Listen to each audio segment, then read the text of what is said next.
pirate queen betrayed, a friend lost, a vault finally cracked, or was it? You bastards, you never stop lying, even when you're dying. In this episode, everything Locke and Jean built comes crashing down, as it does, but not before they burn down half of Talvarar to the ground on the way out. God bless him. Yes. Crooked Warden bless him. That's right. There it is. Coming to you from the Endless Library, where every book is read and every spoiler discussed. Join us as we dig into the lives of fictional people who cannot defend themselves. This is the SideQuest Podcast. Welcome back, listeners, to part 4 of The Red Seas Under Red Skies by Scott Lynch. And we are starting with chapter 12 through the end, 16. 12 through 16 plus an epilogue. Slava, take it away. Okay. Jean helps get Cassetta, the daughter of Zamira, to drink milk of the poppy by pretending he wants it using reverse psychology. And all this is happening as the ship is nearing Port Prodigal.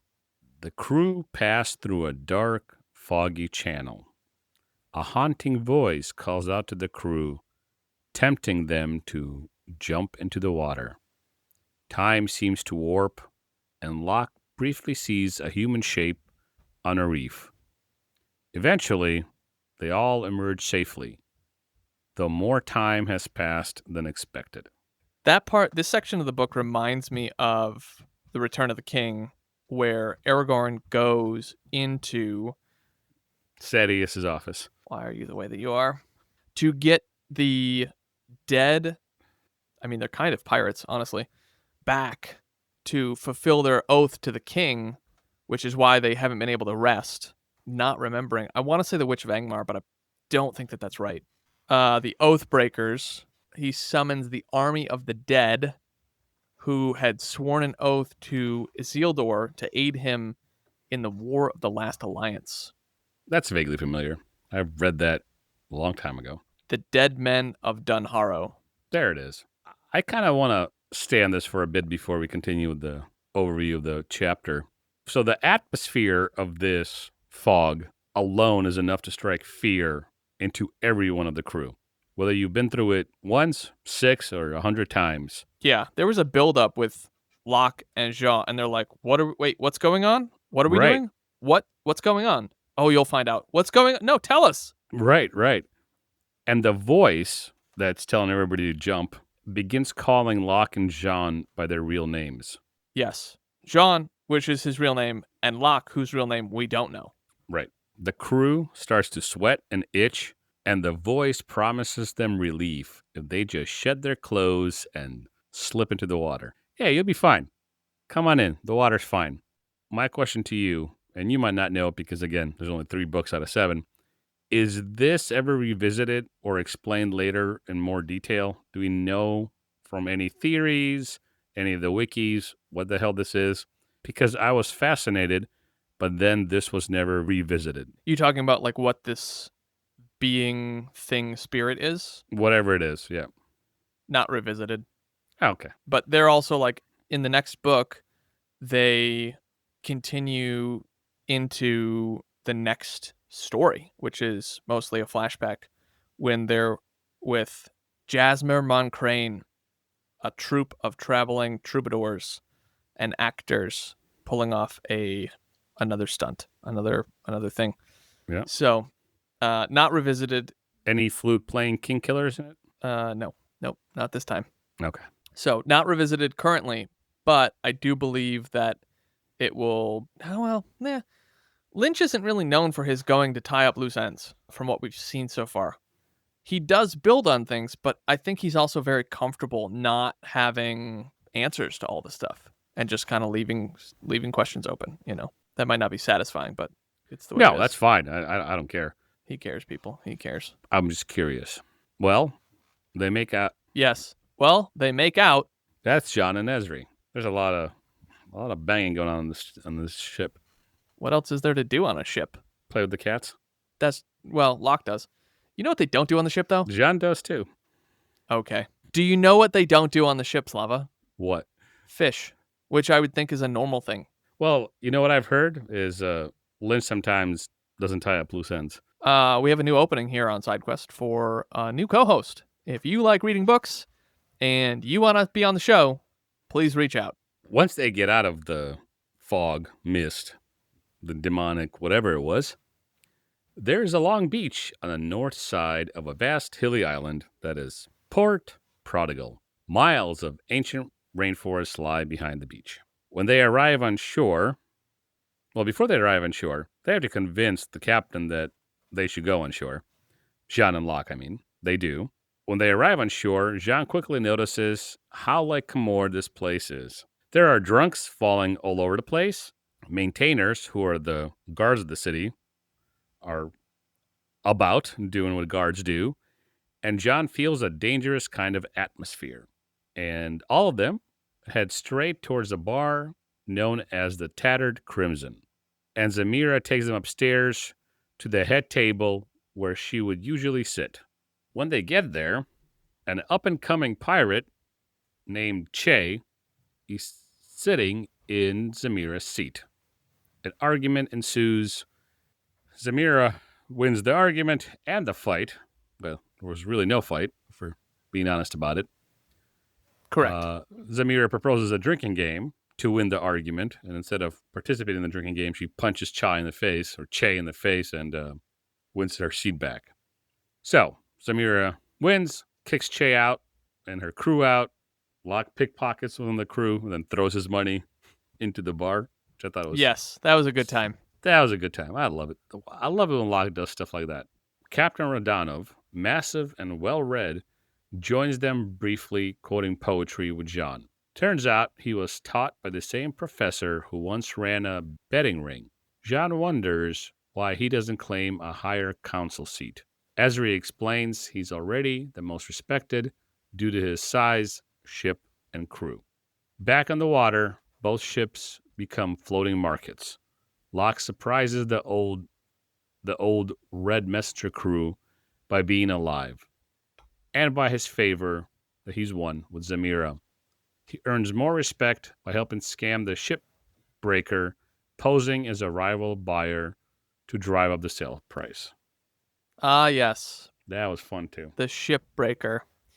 That was another common ruse, scam, swindle. And Zamira seems to be trusting them more and more, which is good because she has to risk her own ship and life to head back to Tal Varar. I think it's partly because she has time to examine them, to observe them, but also Locke telling her the whole truth helped. Most of the truth. Well, 90% of the truth. What did he hide from her when he said we're poisoned by Straggos? He didn't tell her about Requiem, but he told her the whole truth of why they're there. Yeah, well, he told Jean, he's like, in his hand signals, and I forget all the details, but he's like, told her the truth, didn't mention real names, stuff like that. That's what I mean. Right, but he does mention Straggos. So I think her being able to observe them, and also her knowing that truth, that situation that's brewing, she is naturally trusting them, but also is propelled by that to trust them a little bit more because, hey, they're the ones coming from Straggos. They're the ones who know what's going on. The only way from preventing a war and an all-out annihilation of the pirates is to kind of play along with Locke and Jean, or, well, trust them. But I like it too. I'm agreeing with you. I like it too. I think there's more to it than just like, oh, look, they're trusting each other. I think there's two forces pushing at Zamira that make her trust them. Mm-hmm. Exactly. So, ship is sold. Everybody's happy. Zamira meets with the pirate captains at an old fortress and warns them of Straggos' war plans. Some are skeptical. One even suggests killing Locke and Jean, but she convinces them to let her handle it alone.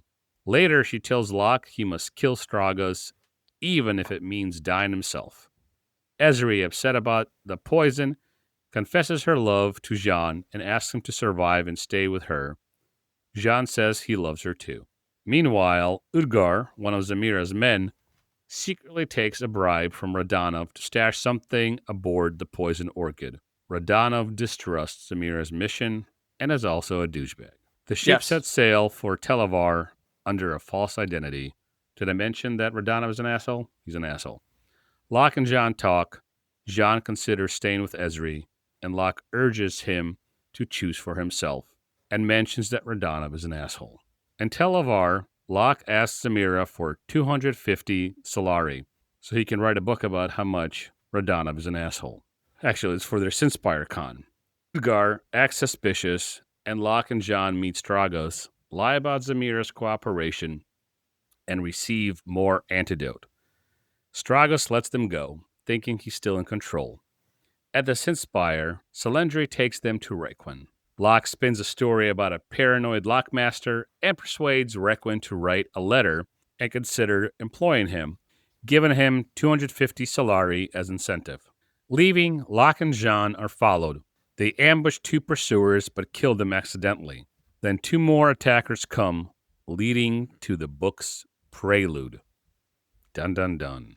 Jean points a crossbow at Locke, who begs him not to shoot. Did you see Radonov doing that before it happened? Or was that just kind of like, okay. I didn't see him doing it, but I figured, I had a hunch somebody would try to mess with Zamira's plans because they didn't trust the plan and they didn't trust Jean and Locke. Radonov was outspoken about it, so it's natural that he is the guy. But I also thought, if it's not him, maybe he sowed enough doubt in somebody else to rat out Zamira, or at least put a stick in the spoke of her wheels, so to speak. But I wasn't surprised that she was betrayed at all. I saw that coming. The Crooked Warden favors his own. That he does. What about you? Same question. When she comes into port and she has to put on, barbed wire nets on the side and protect her ship, basically, and her cargo, she does not have the level of respect there that she wants because she doesn't have the biggest ship. What was the name of the guy who has the biggest ship, the Dread Captain or Dread? Because she says something before that meeting happens, like, he doesn't have to play those games. Well, that's Radonov. That is Radonov. Is it Radonov? Okay. Yeah. I think so. Yeah, the Dread Gallows or Dread something. Hold on a second. I thought it was Radonov, but sometimes my brain betrays me and I forget names. Yeah, it's the big guy. Yeah, it's Radonov. Radonov's the big guy. Good stuff. Yeah, I thought it could have been, for like a mere second, I thought if anybody was going to betray her, it would have been Che, because she was embarrassed by Zamira. I thought it was going to be Che too, specifically for that same reason, like, I'm going to get her. But I don't think that I think she's stupid enough to know that she couldn't win a war with Zamira. Yeah. Or smart enough, right? Like one of the two. Right. Yeah. So the meeting is over. Zamira calls Locke, Ezri, and John to her chambers. Her 2 children are playing and amusing themselves by repeating swear words. Zamira tells Locke that she will take him back to Tel Varar to kill Straggos, but that he must kill the man, even if it means sacrificing himself. Locke and John toast to that, but it's obvious that Ezri is still bothered by the poison, and Zamira dismisses them so that John and her can have some alone time. When they reach Ezri's room, Ezri slaps John and hits him a few times, and then, as I said just earlier, they profess love for each other. Mm-hmm. It's interesting that Udgar is one of Captain Zamira's most trusted men. It's always the best friend that stabs you in the back, it seems. It seems that way. That indeed. Yeah, so Zamira gathers the crew on board, tells them they're headed for Televar. She doesn't tell them why, but she tells them that she has the blessing of the other captains and that it will be a substantial gain if they succeed. In order to ensure the pirate ship can approach Televar, the crew will need to get on with decorating it and changing the name on its side. Once the crew have disbanded to get back on with their work, Jean tells Locke about Ezri's offer and asks if he would also stay, because Ezri asked him to stay. Mm-hmm. Locke doesn't answer directly, and John goes on to suggest maybe she could come with them. Locke again doesn't answer, but says that Ezri is someone he can trust and that he is proud that John has taken something back from this dead-end situation, namely love. Locke then tells Jean that when the time comes to decide, he wants Jean to make the decision without considering him. Woof. And this is kind of what I was getting at in my previous question of just like, to me, it feels like Lynch is going to continue to put pressure on their friendship, their loyalty, through whatever means possible. Right. I think this is kind of natural pressure, though. This is not pressure that is an outside force seeming to or looking to destroy it. It's just natural progression of life and their situation, them as characters. Mm-hmm. They can't be tied to the hip as they have been forever. Locke is going to grow. Jean is going to grow. It's not necessarily he's tired of Locke or no, Locke pisses him off enough times. It's just a natural progression of a friendship. And maybe that's pressure. Maybe that's a good word for it. Maybe it's just natural growth. Who knows? Mm-hmm. So I kind of did some of the points of the plot out of order, but that's pretty much what happens on our little ship in chapter 13. We've made it. We've arrived at the opening scene in chapter 13, where Locke is unsure if Jean has betrayed him. But to your point, with all the evidence that we have so far of Locke and Jean in getting off the poison orchid and losing the red messenger, like, it doesn't feel like there's enough evidence to prove that Jean has betrayed Locke, especially when he's got something to risk like love waiting for him on the boat. There's too much at stake for Jean to not get the antidote. So, points to you. A parenthetical note to that, I think Locke is genuinely happy for Jean. Oh, yeah. Yes, he's found love, and Locke has lost love. He's still sore about it. Yes, he is. Very much so. It turns out that, hey, Jean is not trying to murder Locke, and that they're still friends, and he saves Locke again. Again. But let's back up even a little bit further here when Locke and Jean meet Straggos, and then they also have to go see, well, Locke goes to see Solandri and Requin at the Sinspire. Did both of those feel true enough for the big bad evil guys to go, okay, they're, satisfied for right now? I think so. Or did it feel a little like, meh? I think so. For Straggos, it felt real enough because Straggos is easier to fool than Requin, and Locke and Jean come back with good news that they're able to accomplish at least half the mission or part of the mission. Right. So even the though pirate they're one, yeah. the pirate one, even though they're ransacking the wrong ship, so to say, they're accomplishing the mission. So Straggos is okay with it.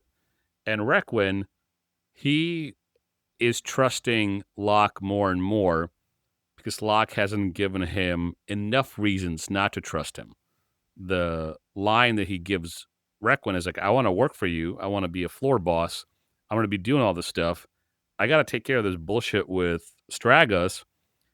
As soon as he is out of the way, your enemy's out of the way, which is partly true, partly a lie that Locke has weaved. In both cases, and for the pacing of the book, to me, it felt real enough. It wasn't rushed. It wasn't, a Deus Ex Machina kind of thing, or it wasn't something that was just glossed over.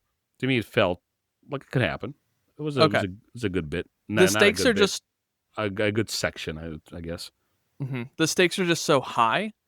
I didn't feel like it was wrong either or unbelievable, but I wanted to just do kind of like a pulse check, to make sure that I'm not the only one who's like just fanboying. Did it feel real enough? So yeah, I think so. There's no fanboying. This is one of those neutral things where this happened as part of the story. Lynch moves through it pretty quickly, but it was put together well, written well, and nothing seemed like it was Lynch, scrambling for time and wanting to move on to the next thing. Mm-hmm. All right. Take us home. Take us home. Well, we're not home yet. No, it's not. Just take us to chapter 14, also known as home, and then 15, and then 16, and then the epilogue. I have a favor to ask you. If you like what we're doing, the simplest way to support the show is to hit subscribe. In return, we'll keep leveling up, we'll listen to your feedback, and read authors that you suggest. And of course, we'll take side quests along the way. Chapter 14. Radanov and Kolvrod discuss Zamira. Kolvrod knows Radanov wants to kill her to appease Straggos. Because, what is Radanov, Jonathan? What do you mean? What is he? What have I been calling him recently? Are you here for this podcast? Welcome to the podcast, Jonathan. Are you not listening to me at all? I have no idea what you're talking about. Well, I've been I calling just him listen an to asshole. myself talk. Okay. All right. That joke is so. I just didn't even pay attention to that joke because it was just so bad. Let's just call it what it is. It was just so bad. I was just like, okay, yeah, Slava's just saying things. So how am I supposed to know that that's the joke that you're trying to reference here? If you would have been like, nice bird, I would have been like, oh, asshole. All right. Radanov You is feel better? talking. Do you need attention, Slava? I'll talk to you the way I talk to my nieces and nephews. Do you need attention right now? Did detention or attention? Attention. I need neither. I'll explain comedy to you later.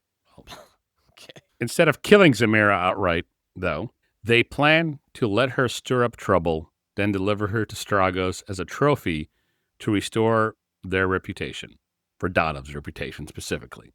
Meanwhile, Jean kills the two attackers and assures Locke it was a ruse. He did use the secret hand sign, though Locke missed it. Back on the Orchid, Locke leads a mock raid on a small ship, spreading fear by reviving the Ravel legend.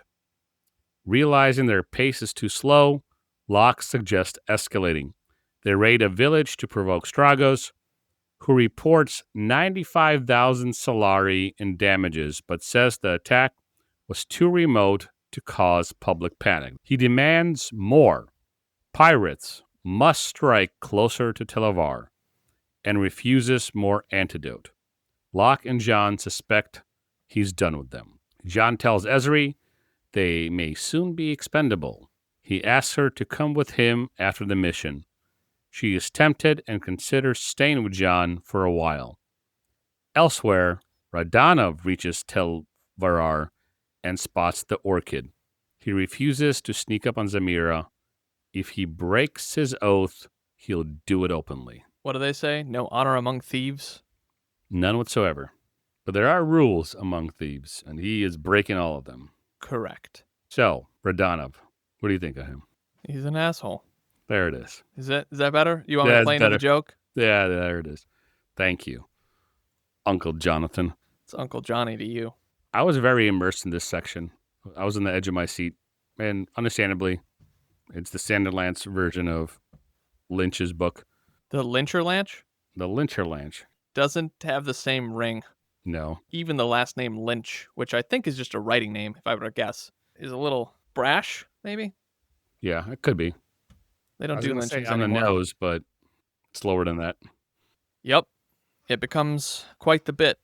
Why do you think Straggos got to the end of his rope so quickly? I mean, he sent them out to sea. Do you think that Lynch was just trying to cut the book short?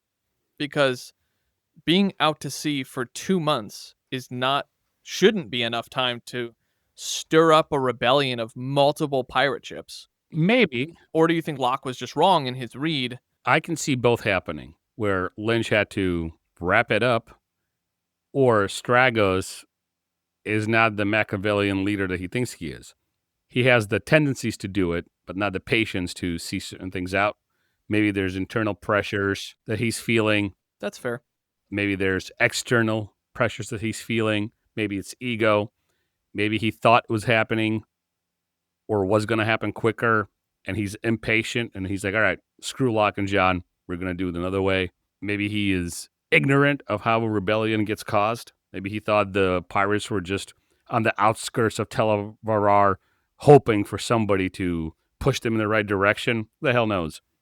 But I think in world critique, my assessment of it would be that Straggos is just not as smart as he lets people think he is. That's why he doesn't even trust some of his people, because maybe he's impulsive. Maybe he doesn't want to betray the level of ignorance he has when he doesn't trust his number two. There's a variety of reasons this could happen. I'll come down on this.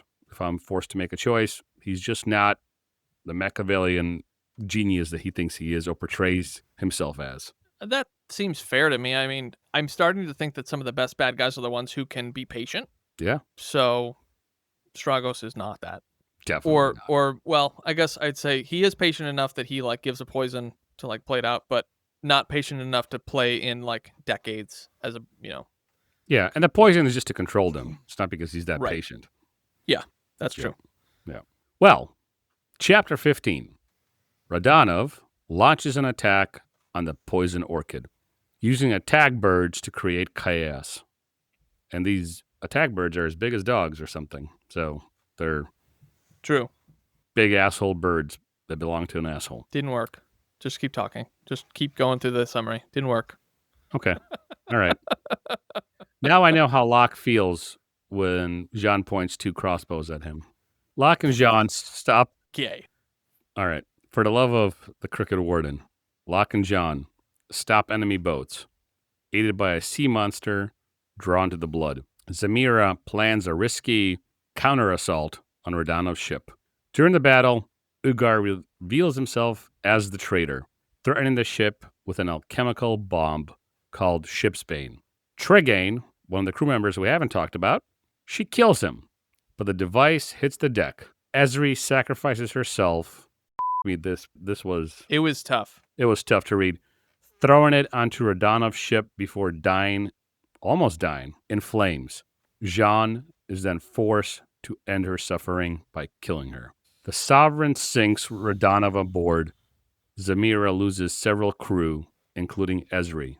Locke vows to stop the bloodshed in Tel Varah. And vows a blood offering of pretty much everybody's head. Mm-hmm. Yeah, I think I told you before you started this that I think you made not the same complaint you've made to me before of like, this book's slow. It was lighter than that, but it was like, when are things going to happen? And I told you something like, this one's got a doozy at the end. And you were like, okay. But I was not kidding. Like, Jean gets the opportunity at love, and then it is stolen from him because they're not allowed to have any nice things. The Yep. Crooked Warden didn't show up for that one. It's tough. Yeah, this was a tough read. In the previous chapter, I was pulled into the action, and then this happens. I don't know, man. It was a good read. Really well crafted Yeah. scene. Lynch does not pull punches. He's just like, yep, your friends die. Yep, your love dies. Okay. Cold, cruel world. Yeah. Jean asks Locke why he didn't try to stop Esri, and he gets really mad at Locke.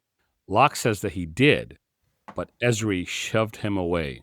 When Zamira refers to Locke as Ravel, he tells her that his friends call them Locke and Jean. She asks for an update and is told that in addition to Esri, Nasreen, Malakasti, and Gwillem are also dead. Zamira asks Locke to look after the deck while she checks on her children. Locke agrees and considers all the dead on board once she is gone. And then again, as I said, Locke promises to do something about the bloodshed. Mm-hmm. And as the readers, we feel compassion towards lost love and lost friendship and deep loyalty of Esri to Drakasha. And it stings, right? Yeah. It's the cold sobriety of death in the world, even though it's fake. These characters aren't real. But we've been walking with them. We have compassion for them. We have joined their side in the story as the heroes. And yet we are left feeling the loss of Jean with Esri and Locke actually trying to stop her, right? And Jean still having anger and denial against Locke for that. Yeah, for sure. But time waits for no one, Jonathan. So we're going to move into chapter 16. Locke is saying prayers for the 50 bodies he has seen tipped over the side of the boat and gives Esri a longer one, for she saved them, him and John, and defeated Radanov. And the poison orchid. She saved all of them. Locke considers the first time he did this at 13. It seemed magical, and now it just seems sad and depressing. Yeah. Jean promises an almighty death offering. Oh, I said Locke did that. It was Jean. Jean promises an almighty death offering for Esri, and tells Locke he doesn't want him to come next time he goes to see Straggos. He intends to tell him Locke died and deal with him himself. Locke refuses, of course, which sends Jean into one of his fits of rage. Zamira points out that John would not be able to row the boat to Tel Varar on his own, which calms him. Locke and Jean tell Zamira about the Sinspire plan and how it looks unlikely. Then Locke says they need a plan, and that plan needs to involve the people who have been involved in this since the beginning, but so far played no part. The Priori. Locke says they need to make contact and talk about Straggos with them. Locke seems to think he can locate one of the inner seven and then play the Requiem scheme and get close enough to kill Straggos. Locke says they need a disguise to get ashore, and they decide to go as priests of the least supported god, Calo Andrano, ruler of travel and languages. Locke and Jean arrive on land and head straight to the manor of Marius Cordo, a priori inner seven member. Once they've made their way past the guards and servants, they are dressed in Calo Andrano robes. They head to his chambers. As Cordo spots them, he panics and says, "Oh gods, protect me, it's you." Evidently, the priori know who Costa is, and the way Cordo immediately begins to offer Locke substantial loads of cash not to kill him confirms that he is the one sending the assassins after them. He tells Locke that the Bonds Magi convince him to do it after showing him Costa's picture in the water. So, the Bonds Magi were playing this angle. But through the Priori. Right. They told him that Costa was a danger to the Priori. Locke tells Cordo that he is an idiot and the Bonds Magi were playing games to make Locke's life difficult. When Locke doesn't kill Cordo, but instead tells him all this, he begins to believe and trust he's not an assassin after all. Locke then promises he can deliver Straggos. Just then, Cordo's son, who is himself a lower-tier Priori member, enters the room, but is quickly talked down by Locke and his father. Locke says that he is going to ask Straggos to have them arrested outside the Sinspire, and that it is at this point that he intends to see him removed from power, or possibly even life. Locke says to the Cordos to ready whatever plans they have in place to take the city from Straggos. Locke and Jean arrive at the Sinspire and demand to talk to Requiem. Selendri meets them, and they tell her that the Archon knows everything and his men are on his way to arrest them. Selendri is furious and says she knew they were a bad investment. All the same, she takes them up to Requiem's office. Requiem is equally annoyed. Over the years, he has managed to keep the Archon away from the Sinspire. He tells Locke and Jean to wait in his office while he deals with the Archon. He tells them that he will deal with them after. As soon as Requiem leaves the room, Jean takes out the two guards and with Locke's help restrains Selendri. Locke then grabs a bottle of brandy and uses it to turn his cards into cement. Once the goo is made, he pours it into the lock of the door and around the cracks of a small elevator. Locke feels fairly confident no one will be able to enter for quite some time. Locke then goes about smashing the chairs he gave to Requiem as a gift. Within them are tools and plenty of that special demi-silk. They use some of it to tie up Selendri, who screams at them and points out that they now are locked into the room, that they have no way of breaking out, and that they have no way of breaking into Requiem's vault. Locke says that he never planned to because it is impenetrable. I love this twist. Rather, it was a distraction. He is exactly where he needs to be because Requiem has a huge collection of very expensive art hanging on his walls. This was great. Oh. I mean, later on, there's a different twist, but this was so great. And we should have seen it coming as a reader because the chairs were set up as something important with the haste that needed to be made and the amount of money they dropped on them. And that he gave them blueprints, but we don't know what those blueprints were, where it's just like, oh, these are going to be relevant. How they're relevant, not sure. Oh, it's going to play into the plot of breaking into the vault and somehow. But I love the foreshadowing of the alchemical cards on the ship and just little moments like that where it's just like, hey, it's seemingly innocuous. Like, okay, he built some chairs. That's weird. Okay, he's giving them to Straggos. That's weird, but whatever. And then you get this final reveal where it's like, I didn't want to break into the vault at all. One big 2-year setup. Just for some paintings. Better be expensive. After grabbing the paintings, Locke and John are using the demi-silk to shimmy down the Sin Spire's walls. As they hit the bottom, Straggos' men arrest them and take him to his fortress. Straggos is waiting for them with Marin in his garden. Straggos kicks Locke in the chest and tells him that he has found the orchid. In a short while, he will dispatch his men and have it wiped out. Locke is no longer any use to him. He adds that the fact that Requiem refused his men entrance to the Sinspire means he can soon arrest him and then use his testimony to discredit the Priori. Locke cries that they had a deal, and Straggos says that he would have honored it had Locke and John not killed his officers on the Windward Rock. It was actually Marin, Correct. as we all know. Locke is confused and denies killing them, but Straggos says if he didn't do it, it was someone he was supposed to be watching. Suddenly, as Straggos takes out a blade, one of his men slams him in the face with the hilt of their blade. It is called a hilt. I should take better notes and pay attention. This is another instance where I knew the words and you didn't know the words. These words are accepted for me, not for you. Carry on. Yeah, okay. Time then backs up, and it is explained to us how Straggos went from being about to kill Locke and John to catching a sword hilt in the face. Turns out that when the Archon's masked eyes threw Locke and John into the iron carriage to transport them to the fortress, they ran into a roadblock. Shortly after Archon's men were taken out and replaced by Cordo's men, they quickly changed the clothing and masks of the eyes. So it was actually Leonis Cordo that struck Straggos in the face with the hilt of his sword.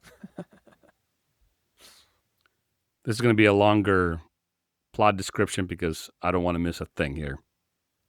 Once the Archon is restrained, Cordo tells Locke that he no longer needs him.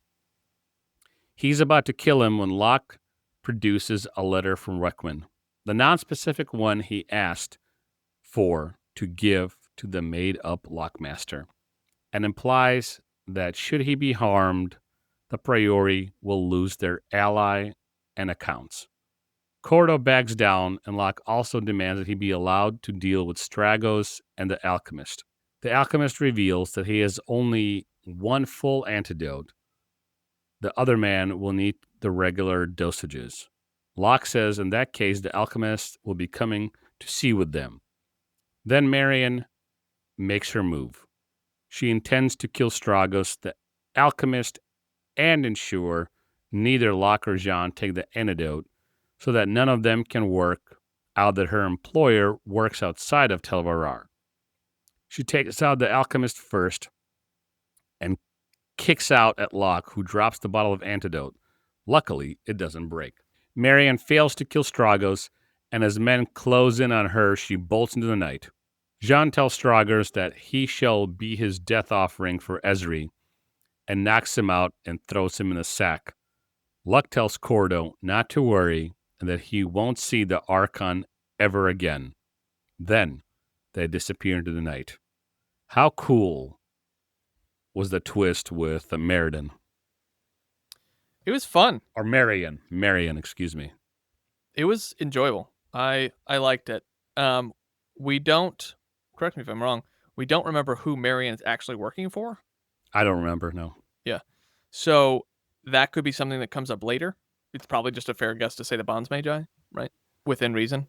Yep. You know, to quote the A-Team, love it when a plan comes together. Locke and John hand Straggos over to Zamira, and she tells him that she intends to keep him alive, chained up in the pitch black below deck. as long as she can. He screams that he will go mad, and she says that is the point. Zamira asks Locke and John what are their plans, and they tell her they're heading for Valverazzo, and that, as she said earlier, if someone tries to draw a line around them, they will just keep moving. They ask if Zamira would like any of the money they will make when they get there, but she declines. Requin is meeting with the Priori in the wreck of his office. It is evident that Requin wants to use the current situation to his advantage. He asks what has happened to the eyes and is told that half of them are dead and half are in custody, awaiting to be disposed of.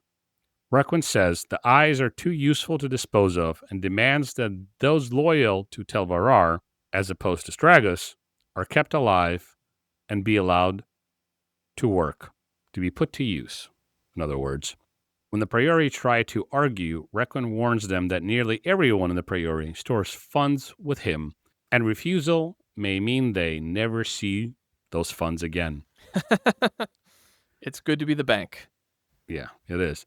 Requin talks the Priori into giving him his own department in the Mon Magisteria once they have taken it over and are using it as their new administrative center for the new government. He also wants to be able to give a number of high positions out at his own discretion, the highest of which he's going to give to Salandri. Of course. In addition, got to do it. In addition to a very handsome salary, he demands she has the best office, official carriages, and official residence too. Once the Priori have reluctantly agreed to Requin's terms, he kisses Salandri and tells her that he can't wait to see her create something that outdoes his current operations. Salandri points out that Requin doesn't seem too upset about recent events, and it appears that Locke and John's plans have helped him more than hindered him. They made his grip on the Priori even tighter. Salandri said he must be upset about the paintings, though, and Requin laughs. He asks if she wants to help him get the real ones. The ones Locke and John stole were reproductions. Wah, wah, Wah, wah. wah. That's a fun. That's just like great. Another great twist from Lynch, where it's like, all right, they finally, they got it, and then we see them in the epilogue where Locke is told that the paintings are reproductions, and they're shocked, and they can only be sold for 2.5%, if you will, not even. They can only be sold for a fraction, 5% of what they were originally promised. 2 years of labor for 5%, when they could have made that in, a month, if not less. Yeah. And this brings us to one of my favorite parts of the book, the epilogue. Mm-hmm. Like you just said, Locke is told by Acastus Kell that his paintings are reproductions. Both Locke and John are shocked and can only manage 2,500 solari for the paintings they originally were promised 50,000 for. Locke and John arrive on their boat in Valverazzo as planned. They sit down to dinner, and John says that whether Locke drinks the antidote willingly or if John has to knock him out and pour it down his throat, Locke is the one to take it. Locke tells John he can't take it now as he slipped it into Jean's wine. Jean is furious and tells Locke he now has to watch him die, and Locke says he doesn't mind. John asks, I'm sorry. I know it's supposed to be a touching moment, but Locke just going, yeah, well, that's fine. yeah, sucks to be you, Jean. Locke telling him that it must be you, Jean. You've saved me so many times. I must have a chance to save you. I thought it was a very powerful scene. Mm-hmm. And he calms Jean down, and Jean asks what they will do next. And Locke says they should just sail lazily up the coast until they find somewhere new. Yep. So the question is, will Locke survive the poison? There was no poison. You don't think so? I don't know. I'm just guessing. We don't really know because I don't remember. That's why we don't really know. Next time on SideQuest, Jonathan reads a book. Jonathan makes up a book that doesn't exist. Did you expect Locke to take the poison? So that was another twist, right? Where you think that they're arguing about it, and then Jean threatens Locke, and then Locke goes, "Threaten me all you want. You've already taken it." It's curious times with the Gentleman Bastards. And I found it somewhat endearing that John is furious. He said, Ezri's gone, and now I have to watch you die? Like, what the hell is wrong with you? And he's like, "That's fine." Yeah, it's okay. And then Locke does Locke. Yeah. But Woof. what a good book. What's your go-to rating? 5 across the board. Yeah. I mean, if we're gonna revive the old rating system from season 3, I think, or 2. Character, world, plot. Yeah, 5. Yeah. Not shocked. Each one of these books just brings unique flavor to the world and the characters. I think I told you before, book 3 looks at Locke and his complicated relationship with Sabitha because she comes into the mix and he has to settle that and deal with it. And that's just another time the characters have to forcibly address their beliefs, traumas, thoughts about the world in the midst of holding a heist of some kind. Book 3 is actually it's both present day and past, if I recall correctly, where they are part of an actor troupe. But the heist that they have to do in book 3 is they have to sway a political vote. Interesting. Yes. Yep. And their opponent is Sabitha. Well, now you have my interest. I know. Is Sabitha vying for the prime ministership of Australia? It gets worse. It's for the Bonds Magi. I guess you missed that joke too. But okay. Yeah, I did miss that joke. But I'm just trying to. She's the prime minister of Australia. Sorry. Please forgive me. Don't poison me, Locke. Yeah. I'll give you the antidote so you can watch me die. But no, the Bonds Magi, they have to go work for the Bonds Magi. Okay. No, I'm loving it. That's great. Like, the people that they've been fighting against, they now have to go serve, and Locke is pitted against his lost love. It's another, oh, I didn't think this could get worse. It's gotten worse. Oh, I have to deal with this.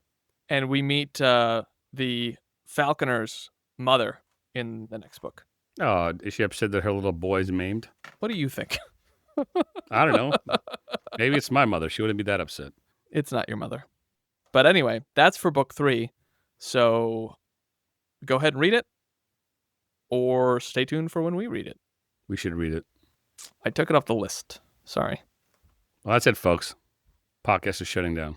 And I've burned all the copies of The Republic of Thieves and Audible books.